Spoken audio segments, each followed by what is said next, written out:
Hi, I'm Annie Botticelli, and welcome to my May 2020 horoscope report for you. I am over the moon excited to announce the launch of my new book, Planetology: How to Align with the Natural Rhythms of the Universe. And this is published through Watkins Media in the UK, and facilitating distribution worldwide is our partner, Penguin Random House. You can look up Annie Planetology in any search and you will find it for pre-order, and you can get more information about it. I'm very excited, and I hope it really helps you because that's the intention of my creating it. So I'm going to give you a quick introduction here, just about some general things to know, and then we'll get into some a lot of sign-specific things, really focused on Venus retrograde, where it's going to show up for your sign, and the special things to know about that, and also where this June 5th eclipse is going to show up in your chart. This is really critical because we are entering eclipse season very hot and heavy as of May. You might start to see eclipse manifestations even in April, 6 to 8 weeks before.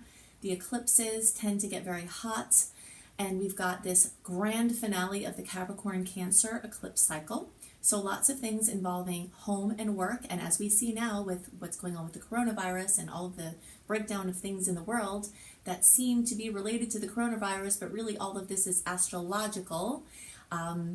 A lot of topics of home and work and working from home and distance, everything about distance and distancing is coming up in a big way. So this eclipse cycle is going to bring a lot of information about how this is all going to go. Definitely stay tuned after this video. I will be putting at the end my video called The Astrology of 2020, and that's going to be my input on the coronavirus as it relates to the astrology, things that are going on with the systems in the world, and how I believe we can make the most of the opportunities that are coming and deal with the challenges that are also here. Okay, so definitely listen for that after this video. So there are 3 eclipses, one on June 5th, a lunar eclipse at 15 degrees of Sagittarius. Then we have on June 21st, a solar eclipse at 0 degrees.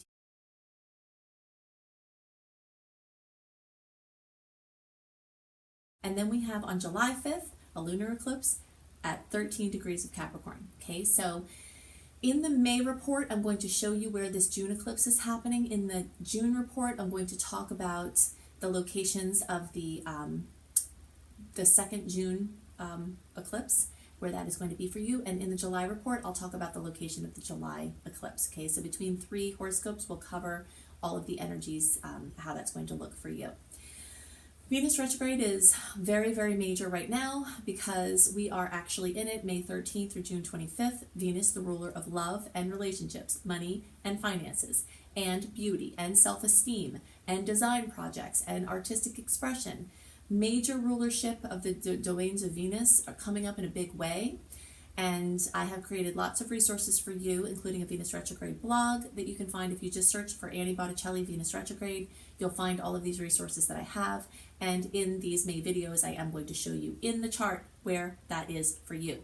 I've had a lot of requests to go back to the format where I show you the charts and show you more specific detail for the early, middle, and late degree placements, what certain things look like.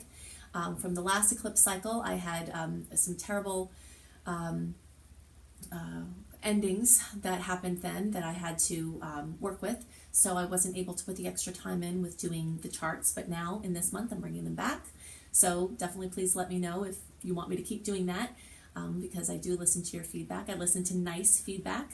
If people are mean, I don't listen to them. So anything nicely worded, I definitely take into consideration. So we've got a really very important month here. 2020 is one of the most pivotal years of our time. And so May is another cog in the wheel of this time.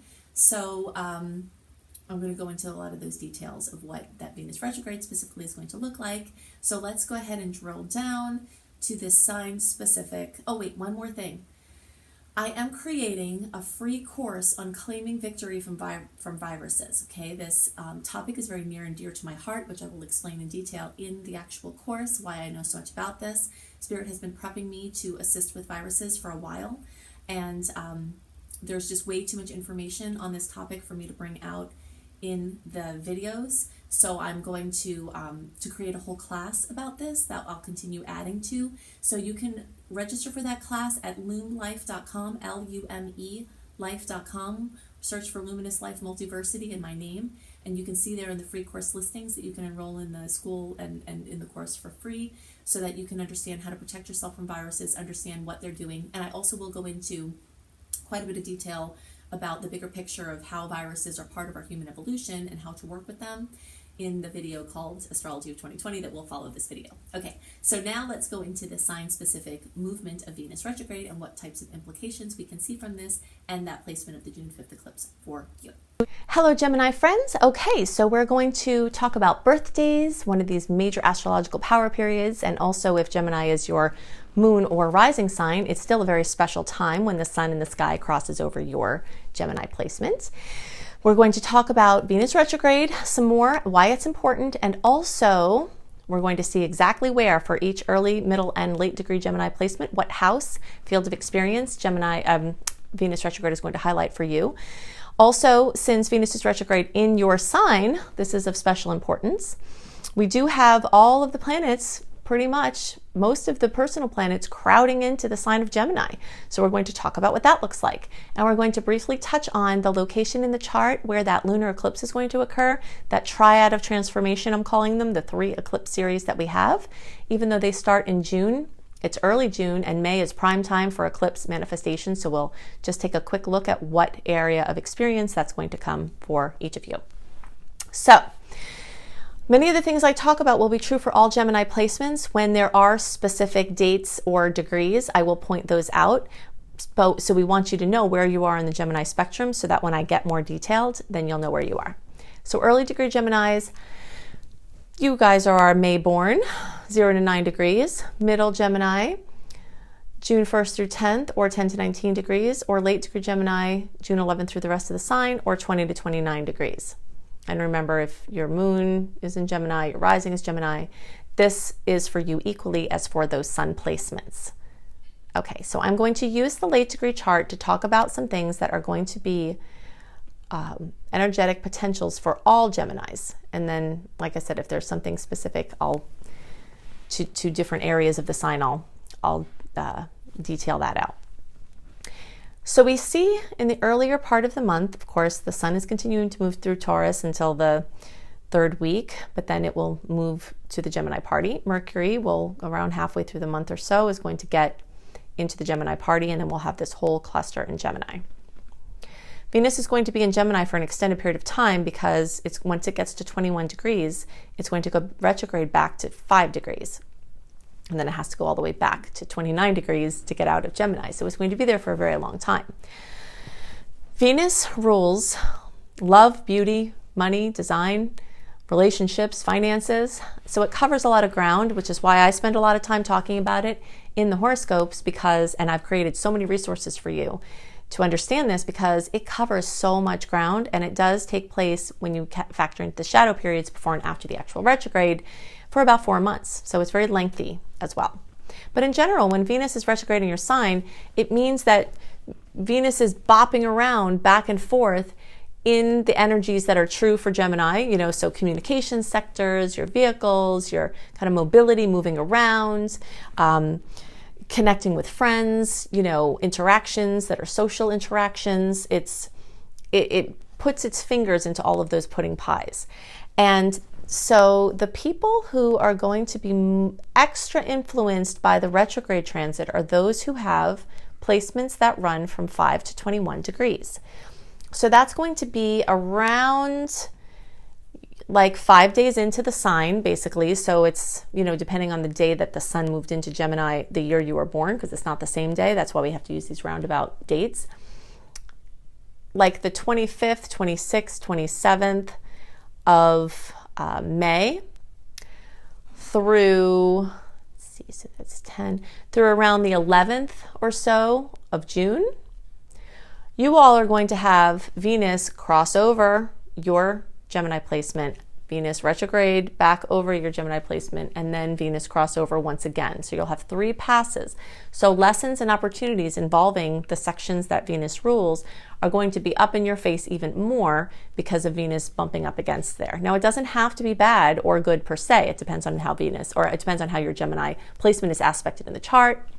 It depends on a lot of things, but it definitely is going to bring lessons that aren't resolved into your face, so you have to deal with them.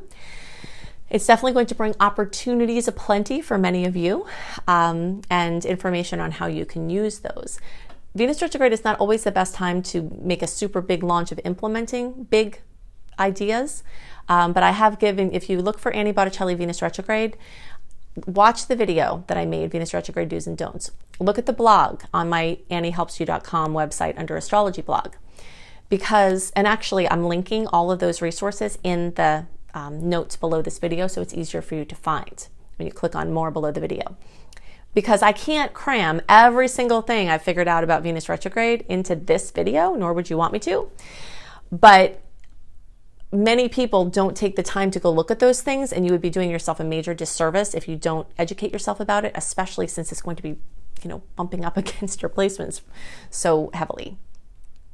All right, now let's talk about the sun. We're going to be going back to Venus retrograde, but I want to talk about the sun. So when the sun in the sky gets back to the same point that it was at when you were born, that's called a solar return. Every planet in the star system that we look at relates to something about our lives, and the sun is our desires, our wants, our wishes, our intentions. So when the sun, that's where birthday wishes came from. They're astrological. So when the sun in the sky meets the sun in the place we were born, it opens this portal for wishing. And you can do a search for Making Wishes Come True, Annie, and you'll find my Making Wishes Come True using astrological power periods video where you can see more about this. But basically you have 10 wishes. You're going to write them down, say them out loud, and feel them as if they've already come true, to let your subconscious mind know the direction that you want it to use its faithful servant-like qualities to push you towards. But it's a time to celebrate, like I said before. So if you have Gemini rising or Gemini moon, when the sun comes over your placement, it just adds a boost of sunshine, a boost of warmth, a boost of radiance, a boost of opportunity. So it's a new beginning, and it's a time where you have a nice clean slate on many levels. Let's talk about Venus retrograde dates. So Venus is retrograde from May 13th through June 25th. Or depending on your time zone, those dates could toggle a little bit. There's a shadow period before and afterwards.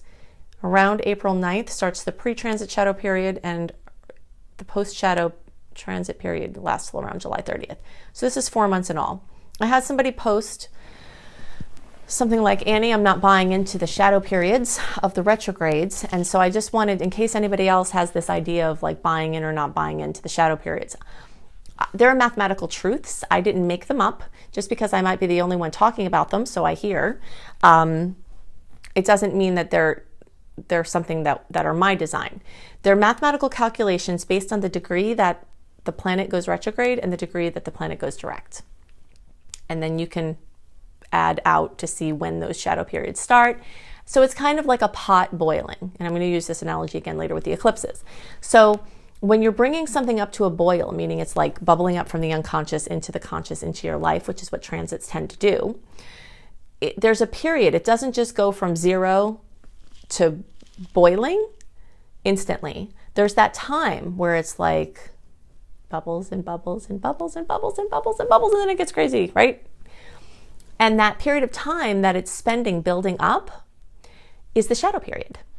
And then it's boiling, boiling, boiling the whole time of the retrograde. And then it's like you turn down the heat after it goes direct, but it takes a little while for the bubbles to stop boiling. Okay, so that's a good analogy for you to get a visual on that these shadow periods start to build the storylines. They start to build the lessons. They start to bring the opportunities. They start to bring the things into focus that are going to just continue to strengthen throughout the retrograde time. So Venus ruling love, beauty, and money, those things, and design, self-esteem, those things tend to be called into question during that time. And they often force an evaluation of these things. And in that evaluation, sometimes you want to make decisions, but it's not always the best time to make like super permanent decisions. So things that are safe during the retrograde to really act on are low stakes things, like you want to buy a new throw pillow. Unless you're using your life savings on the throw pillow, it's pretty low stakes, right? So that's fine. Low stakes, easy to fix. You can get another throw pillow if you decide you don't like that throw pillow, which happens with Venus in retrograde, which I'll talk about in a second. Easy fix. Or short term. Let's say you're renting at a place for a few months and you want to spruce it up a little bit, but you're probably just going to wind up leaving it there, or you're not going to take it with you, or you don't care what happens with it. It's short term, you don't care. So these things you can just do throughout the time, but it's the high stakes, major outcomes, hard to fix, long-term things that you want to really consider and make sure about making decisions. Okay, some people it will be indicated to do it, but many people you'll want to let the storyline develop before you make your big decisions. And the reason for that is because when Venus starts its shadow period, we put on the beautiful, let's see, Venus goggles. Okay, so our Venus goggles go on and we're like, yay, I see everything. These are my Venus goggles, right?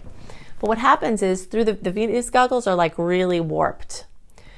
And we can't always, we feel like we're seeing super clear because we might have like some breakthroughs about something, but we don't have the whole picture. And so when the retrograde passes and the Venus goggles come off, a very common outcome when people see what they did is, what was I thinking? When they make the big decisions in love, beauty, money, finances, things like that. Now, that being said, if it's low stakes, if it's easy to fix, if you're not going to miss it, either way, it doesn't matter. It's just these big things, okay? So, experimenting. I always use the example of a henna tattoo versus a regular tattoo. You can sit with that and play with it during the retrograde. And then when it's direct, you can either decide, hey, I don't actually want a tattoo, or hey, I want it in a different place, or hey, I want it something else. Okay, so now let's look at where this is going to be retrograde for Geminis. So for early degree placements, 21 back to 5 degrees is pretty much in that first house. And, you know, for those of you who are a little bit later in the early degree spectrum, you might have some whispers here in the 12th house. But the predominance will be in the first house. We'll talk about what this means in a minute, but we just want to lay the groundwork. Middle degree placements, as usual, you all tend to be split. Your transit's going to be between the 12th and first house. You're going to have both pretty equally. Could lean a little bit in one direction more than the other, depending on your exact middle degree placement, but both of those areas are going to be covered by this retrograde. And then the late degree placements, most of you are going to pretty purely have that retrograde just in the 12th house. But you could have some whispers, and also depending if you're earlier in the spectrum, you might have more whispers over here towards the first house. All right, so now we have established that. Let's get our little grid. So early and middle, first house with maybe some whispers for late, middle and late degree placements, 12th house, and then maybe some whispers for early. So I'm going to talk about some ways you might see this manifest, but also go to anniehelpsyou.com, click on astrology, click on blog. In the search function, it has like the little spotlight. It's a thing that looks like this. Put Venus Retro or Venus Retrograde in there, and it will bring up a couple of pages of Venus Retrograde blogs. So you'll want to study the Venus Retro in Gemini, because that's the sign that it's in. Study Venus Retro in the first house, or Aries, it's also called, for the early and middle. Middle and late, Venus Retro in the 12th house, and then you'll get more information there. Okay, so the first house, when Venus is retrograde in the first house, anything having to do with, we've got the money, we've got the love, we've got the beauty. So we're a beautiful girl here. There could be beautiful men too, but I'm just using a beautiful lady as our example of beauty, okay? So when we have the retrograde, we add past, because retro brings things from the past, plus what the sign or the planet rules, plus the sign, and plus the house. And then that equals our potential outcomes. So in the first house has to do with your image, what you call yourself, how you're known. And so this really lends itself to like your image, your wardrobe, your hair, your, if you call yourself like a carpenter, but your day job is you work at a gas station, or you call yourself a carpenter, but you'd really like to be known as an astrologer, or, so like that kind of story that we have about what we are and what people know us as and what we call ourselves and how people see us. That's in the first house. And our image are the things that we're doing in line with what we're trying to create, and where there's incongruence, how we can get that on track. So maybe you were known as a teacher before in the past. That was how people knew you. Venus retrograde can bring a teaching opportunity back to you to reevaluate, hey, maybe I'll go back to being known as a teacher. It also makes you reconsider your image. But again, remember, like, dance with short-term types of things.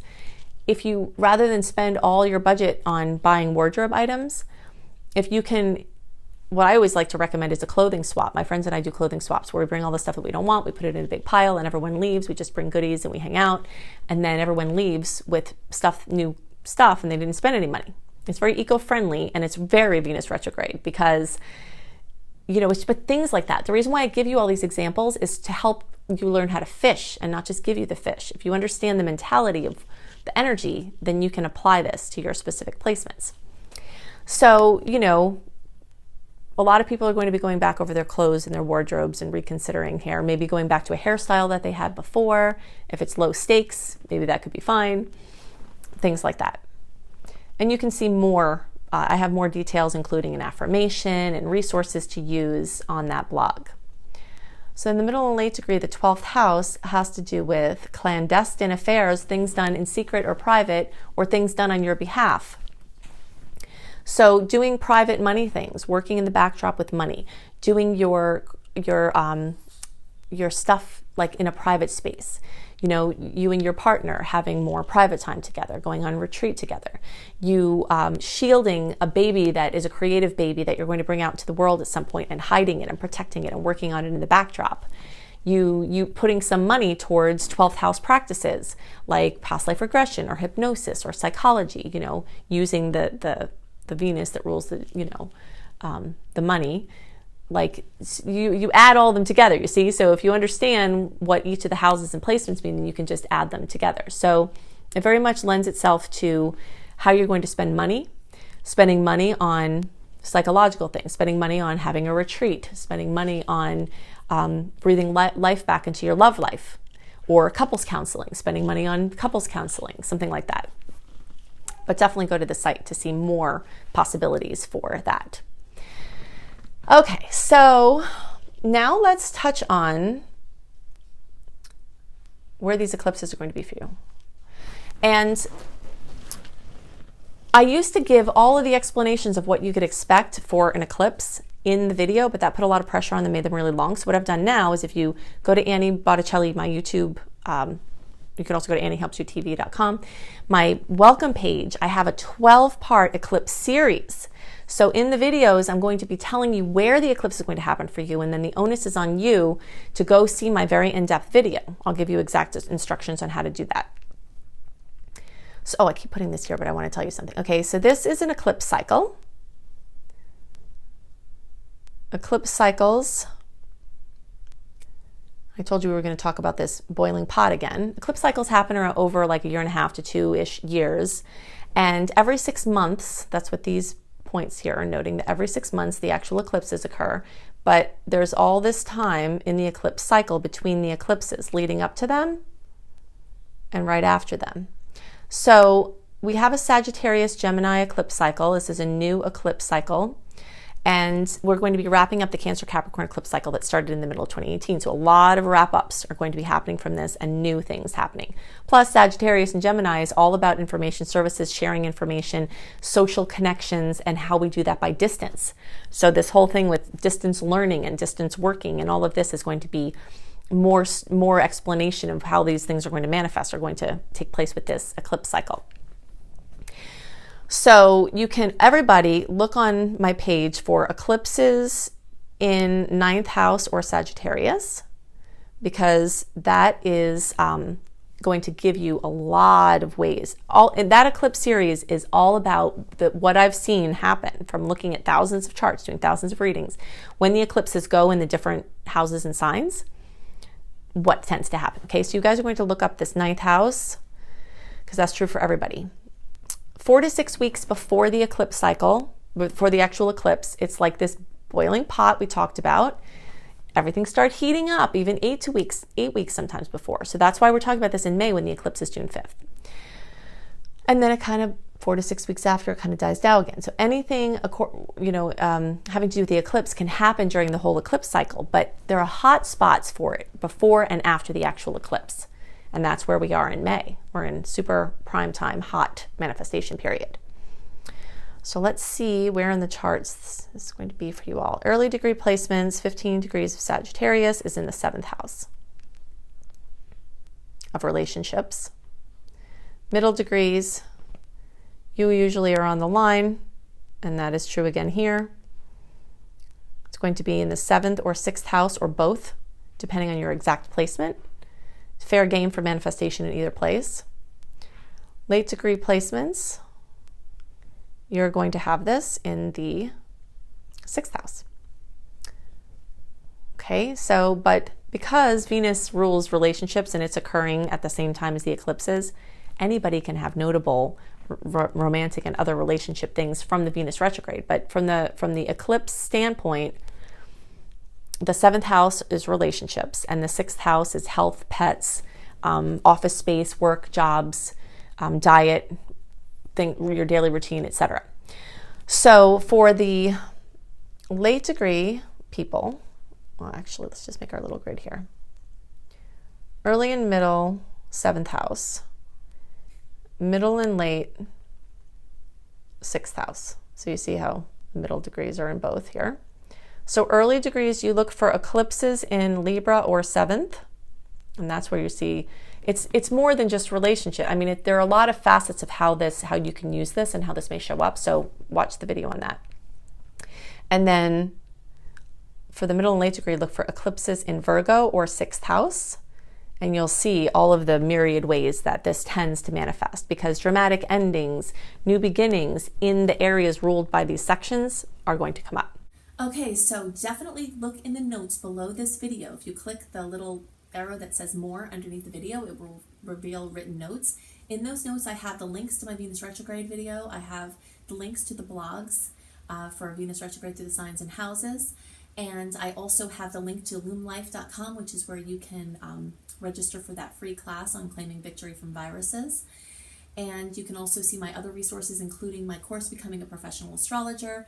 Astrology is always important, but in these times of what the types of things that are going on now, understanding astrology in a different way can be very, very helpful to our own individual peace and process, and for helping others. So if you want to learn to do that, you can check that out at loomlife.com as well, LUME life.com.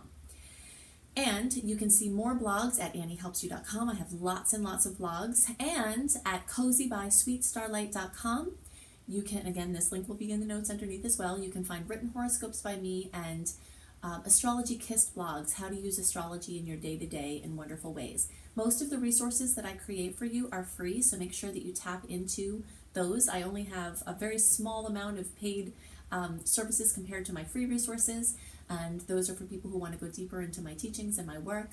But otherwise, just know that there's so much for you. Just explore the websites that I'm sending you to. So I hope you have a wonderful month. I hope that you can stay positive and make the most of the opportunities that are coming to us through these transits, the big ones and the small ones. Venus retrograde is actually a big one, but it's kind of dwarfed in some ways underneath the titans of the zodiac clashing in these Capricorn placements. But it still is going to have Venus retrograde, even though it's, on this different level than these big guys. It's really going to have a lot of effect on your day-to-day experience during this month and beyond. So I do hope you have the best month possible, and I'll see you soon.